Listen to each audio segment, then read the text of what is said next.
Say this word and repeat after me. Pluto. Pluto. Good. The video today is about the Leo full moon that happens on January 25th, 2024 at 9:54 a.m. Pacific. You're going to be watching this the day of, most likely. Talking about Leo full moon, what the hell does that have to do with Pluto? Say that word again. Pluto. Get it in your head if you haven't already, because this particular full moon has an infusion of Pluto underneath it all with various other planets that have the roles. I particularly think it's not the calmest of full moons. It has some spice and volatility involved, and I will tell you why. I'll bring up the chart as always. If you're new to this channel, I'm Sparkles of Gold. If you like it by the end, you know what to do. Let's bring it up. Here's the chart. I typed it out, Leo full moon. I was like, let's call it Leo full moon. Let's have the words there because the Leo moon wants to show itself, right? Remember, the moon in the chart a lot of times has to do with how we nurture or how we like to be nurtured, essentially how we get our essential needs met, so on and so forth. Now, opposite of the sun in Aquarius, because we are in Aquarius birthdays here, and I will point out the sun at 5 degrees, and here's the moon in Leo, expressive, fiery Leo at 5 degrees here. When they're opposite of each other, this is what we call a full moon. But if you notice, the sun isn't sitting by itself over there on this side of the chart. There happens to be some interesting figurehead over there, and that is Pluto. Really close, 5 degrees. Newly, freshly into the sign of Aquarius as of so many days ago. You've probably heard about this. Know that you're going to hear about this for the next 21 years of your life, if you're hopefully still around then. We are entering Pluto and Aquarius generation, a trend here for a while, and this full moon has a signature. And in a sense, too, we could say that Pluto is also opposite the moon here. Now, let's break it down. Moon in Leo wants to express itself and is always wanting to be in the creative and joyful, playful sides of life. To express itself fully from the inner core, the inner light, Leo moon, right? And so this could be the warmest of hugs and embraces, right? Or whatever type of emotion that's involved, that it comes with a full vitality and life force because it is ruled by the sun. Now, the coldest of suns, we could say, is on the opposite side here in Aquarius. And so there's this interesting polarity that these two bright lights of the sky have. Now, Pluto here on the opposite side is going to test the Leo full moon and ask the Leo full moon something here. And I'll get to that in a second, but I want to point out the other characters that are involved in the lunation. And we are going to start with something very interesting here off the bat. And it is the planet Chiron here at 15 degrees in Aries. Chiron deals with separated wounded self and the story of how we incorporate the wounded self to heal back into ourselves and the journey in that. And a lot of times we play that journey out outside of us by helping other people with that particular story or wound or kind of ache. And so this particular transit, Chiron's in 15 degrees here, and we're looking to Mars, which rules this, Chiron in Aries. It's in Capricorn at 15 degrees. And it is squaring, 90-degree angle, this Chiron here. So we have that particular story going on here, right? There's some sort of sensitive, wounded part of this lunation, okay, in the Aries part of one's chart. And then we're also going to stick to the Mars again and see that Mercury in the sign of practical Capricorn, get it done, serious matters. What are the rules and regulations and the boundaries? Mercury here is speaking through that vessel, and Mars, which loves to be in Capricorn, is taking action here for weeks now and trying to get its goal achieved slowly by encompassing boundaries and standards and a particular intense work ethic to climb this mountain, this goal that it wants. And Mercury's involved with the verbalization of this and the communication of this. When you have Mars, such a cutting, forceful, instinctual planet, along with Mercury, the words in Capricorn can be very businesslike and very cold at times, Saturnian cold here. And we have these two planets, they're actually kind of rubbing Chiron and Aries, not the wrong way, but they're like kind of saying to Chiron and Aries and the North Node here to buck up. It's business. Time to get to work. This is serious. You can't sit there in the corner and be all sensitive and wondering about your wounds. You need to take care of business. No tears, right? Climb up the mountain. So this is part of a signature that's part of this expressive Leo full moon that I'm pointing to here.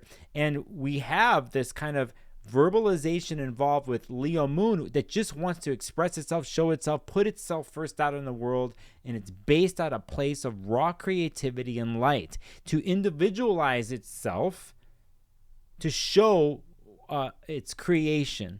But the verbalization here is tough, as I've shown.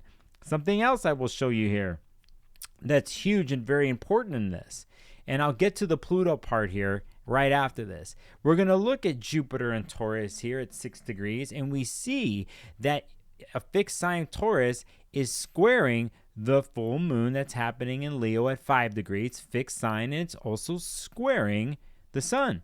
And so here, Jupiter is at the apex, an important point of the full moon, and Jupiter makes things bigger. It expands upon, you're going to hear. But in this case, I will tell you that I feel that it irritates and inflames this moon and this sun.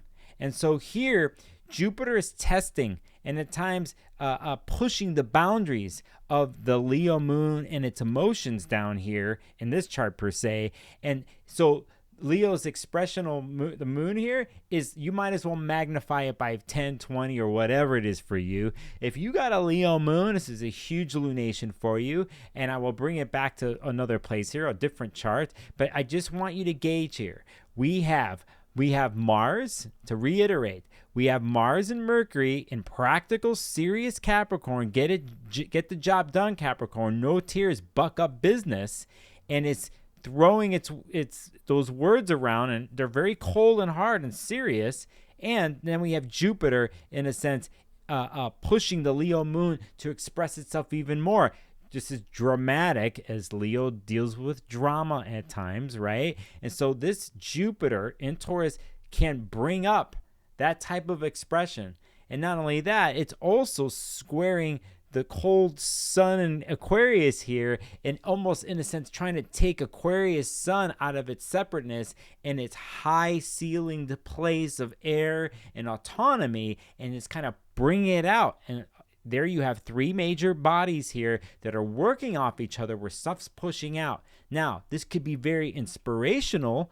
The other side of Jupiter here can be very inspirational in what it does because of the quest that it's been on in Taurus.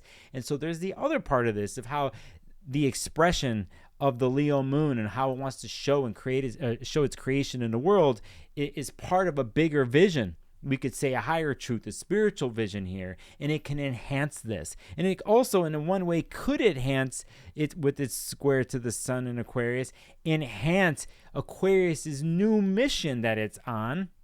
And the mission that it's on here is influenced by, and we'll circle this in blue, we'll circle here with Pluto's newly infused story into Aquarius. The need to revamp and revitalize and in the end transform how Aquarius does Aquarius. And Pluto's story is at the basis of all this. Now, saying this, what does Pluto have to do with all this, right? And so for me, I think it's very important to understand context right now. And we have to remember that Pluto's recent ingress into the sign of Aquarius is going to ask Aquarius or anyone else that is affected by the Pluto and Aquarius transit if they are ready. And what are you ready for? If anyone is connected to this and they're in a Pluto story, an underworld story, a power story, because in the end, Pluto deals with power and the regeneration of it, but it's not that simple. It's all the facets of what power means, the darker side of it, the lighter side of it, all the complexities in between of what power means. But most of the time, if someone's going to go on an underworld journey, right, they have to accept certain things There is no 50% way of dealing with an underworld journey, a power play, a power situation, a power revitalization. There's no 50%. There's no 25%. There's no like, oh, I'm only going to do a little bit of this. If someone has this and you're influenced by this right now in your chart, you have to sign the contract. You if you're going to do it, you like go in full-heartedly. Like, I'm going to live the Pluto life. And if you can accept this and know that part of the Pluto life is digging to the deepest cores of wherever it is, in this case, the sign of Aquarius, and that it's a long journey, like a stretched out long one in phases, and we're at the beginning phases here this year, if one can accept that long journey and know the type of work and probing and investigation that Pluto has to do to go to the core and to the heart of anything that it does, and along the way, it's going to find what is rotting, what is poisonous, what does not work anymore, and it needs to purge it out, bubble it up to the surface so it can be purged. If you are willing and know that that is part of the Pluto journey and you sign up for it, then everything else that comes along the way is bountiful in a sense. And I know bountiful is a Jupiterian word, but Pluto will bring situations in your life when you confront them, when you walk through that underworld place, when you sign up 100%. What comes along those situations is immense power and a higher, deeper, higher that come together realization that Pluto brings. Now, most of the time, Saturn will bring realizations, but the type of energy and storylines that Pluto brings is so huge and fundamental that I don't think it just stays within one person, that it's playing out internally and subconsciously, but also playing out with others in the world. And this is where, on a world level, the Pluto and Aquarius transit we're beginning this year, we're going to see this tension and power play and manipulation going on in geopolitics, politics in general, your local community, whatever else. There's a changing of a guard feeling, wanting something new to come in. Now, if we go back to the premise, if you're going to sign the contract, if you're going to commit to living a Pluto life, then with this full moon, you can bring in this expressive Leo moon and commit to your creativity and expression in the Leo part of your chart, knowing that on the opposite end is Pluto asking you to do this if you're willing, and there's no half-assing it. So we have to be careful, though, because of the Jupiter magnifying the sun and Pluto, in a sense, or tied into the story. So is this full moon dramatic? Yes. Is it a chance to lay down some interesting proclamations to yourself and sign the Pluto contract to go like, this is how I'm going to be myself authentically in the world? And that's what it really comes down to here. If we think about Leo and we think about Aquarius, they're trying to get to the same place. They're trying to get to a place of to be an individual, one's authentic, unique self. Aquarius does this by breaking off in the crowd, breaking off from the sheep, creating its own world, its own thing. Leo does this internally with its expression, its need from within to be hearty with life, playful with life, expressive in life, using creativity and vitality and, in a sense, sexuality and anything it takes to feel connected, in a sense, to one's own core creative self. So they're trying to get to the same place. Jupiter enhances this, and it could go completely overboard, and where one wants to do it all at once, and Pluto's involved thinking, pretty much saying secretly in your ear, remember, kiddo, you're signed up for this. It's a long story. Don't try to push it all at once. Now, that's one way of looking at this. I wasn't going to go further in this video, but I want to point something else out here. I want to point something else on a chart here that I'm going to bring that has to do with August 16th. You could see this 2023. Okay. And why am I bringing up last year? Because this is when the last new moon in Leo happened. We're at a full moon here that we're talking about. And I just want to make connections to it, right? And when we had this happen, it was at 23 degrees Leo. So a cycle started there. And here we are 6 months later at this particular day in 2024, but that cycle kind of started here in August. And we have to remember, at that point in time, Venus was retrograde in Leo at that time. So anything Leo that you had, or if you're Leo or the Leo part of your chart, was going through a massive overhaul and reevaluation because of the retrograde. We don't want to forget this, right? And we were looking at that point in time that Jupiter was in Taurus at 14 degrees, right? And here's Uranus at 23 at the time. So they were moving forward. And let's point out at that time, Saturn was retrograde at 4 degrees Pisces. All right. So you're like, okay, well, what's the deal, Nicholas? So let's bring back both the charts. You could see here, it's going to look complicated, but I'm going to go for it. You could see basically Saturn here. Back then in August was at 4 degrees, and here we are right now at 5 degrees. So there's been some work being done here. So there's connections back to the end of last summer in this particular full moon. And we can also see that Jupiter, like I mentioned, was 14 and Uranus 23. And you could see them here. They're just coming into play here. Back to those points eventually within the next 2 months. A lot of what's happening right now is feeding a particular story that's happening within the next few months that goes all the way to the eclipses in the springtime. Am I throwing a lot of information out at you? I am. Why? I want you to understand context and chapters of a story. Interestingly enough, as I clear this out and we're back to this full moon, there's something here in the background besides Pluto that's really part of this, and it has to do with something important here, okay? And it's back to Uranus, right here at 19 degrees. Within days here of this video, Uranus is going to move forward and leave its retrograde cycle. Basically, it's been doing for months, and I'll show this to you actually because I think it's important. It's part of this full moon, and here it is. I'll put it right here. It's on the 26th, basically. So within a couple days, you're going to have Uranus, what they call station forward here, out of retrograde, and finally, after months, it's going to be stopping and moving forward very slowly. And it's at this point here, a couple days after this full moon, that there are no planets retrograde. At this point, Saturn, Jupiter, all the planets are moving forward, and we're going to have the feeling, and this full moon is the hint of this, of wanting to propel oneself forward.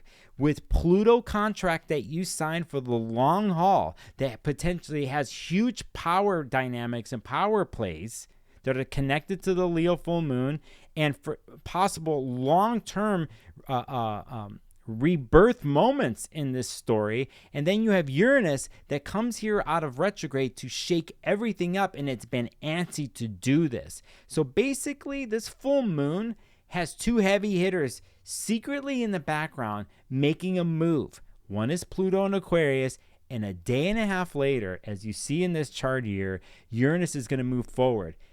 If you're feeling like you're sick of it all, if you're feeling like you know that you know everything that you need to know about current situations in your life, you're tired, you've made it through the holidays, you made it through some cold snaps, whatever it is, you're wondering how things are going to be in the future economically because it's unstable, you're wondering about your love life, your relationships, whatever it is for you, at this point you probably know the whole story of what you and the things that you've been weighing out in the story.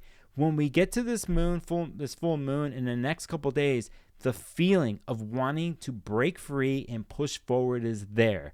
Are you up for it? Are you ready? Because as soon as Uranus moves forward, everything that happens afterwards, we have interesting aspects with Mercury, all the smaller planets, Venus and Mars, and they're all going to start to move faster than they are now. And if you've been waiting to put the project into motion, to make the certain moves, to express your vitality and your creativity, this is the time to go for it. And you have supportive transits in the next couple of weeks to help you along with this. As a check-in point, just for kicks, just for a little bit of bonus on this video, I'm going to show you something else. And here is February 21st. Like, what the hell does this have to do with the Leo full moon? I think it's something huge, because here we look here so many weeks later, almost a month later, that Venus and Mars are in Aquarius in a conjunction at 6 degrees. And it happens to be the point, and I'll show this here to you, it happens to be the point where the full moon has happened. So here is the full moon at 5 degrees on the outside, and you happen to see on the day, you see the conjunction that I'm talking about here at 6 degrees. This 5-6 degree area between Aquarius and Leo, they're mega points. They're super sensitive points in the next month. You have multiple planets coming over to touch the story. Not only that, you happen to see here too, and I'll flip this for you to make it easy. I didn't plan on doing it this way, but like I said, this is how I roll. You will see here too that right here, you could see February 21st, and I'm circling here, the Venus-Mars conjunction at 6 degrees. And on the inside here, you could see the 5 degree Aquarius sun and the 5 degree Leo moon, and the connection then until now. In the end, Aquarius wants to break free. It wants to break off and create its own world, its own thing, its own label, its own everything that is different from everybody else. And the reason has to do with authenticity. So if you're going to make any moves, if you're going to do anything, if you've been feeling antsy and it's the beginning of the year, you're right on point. Remember, creativity, authenticity, it's everything here. And if you take your actions, your mindset, and you put it in that place, I think you will move forward. Just be prepared. You signed the Pluto contract. Uranus moving forward to electrify and help you break free. Who stands with you in the next couple months? Who makes it through? And who is left behind? And if you notice and you know in your heart that there's remnants being left behind that are, and people or situations that are not in line with your authenticity and your expression and your need to break free, you say goodbye. And on that note, I'll say goodbye to you. And I want to thank any new viewers watching this. If you're into it, you know what to do. You press things down below, okay? I am Nicolas Polymenagos, a.k.a. Sparkles of Gold, and I love what I do. Thanks for your support, and happy full moon to you.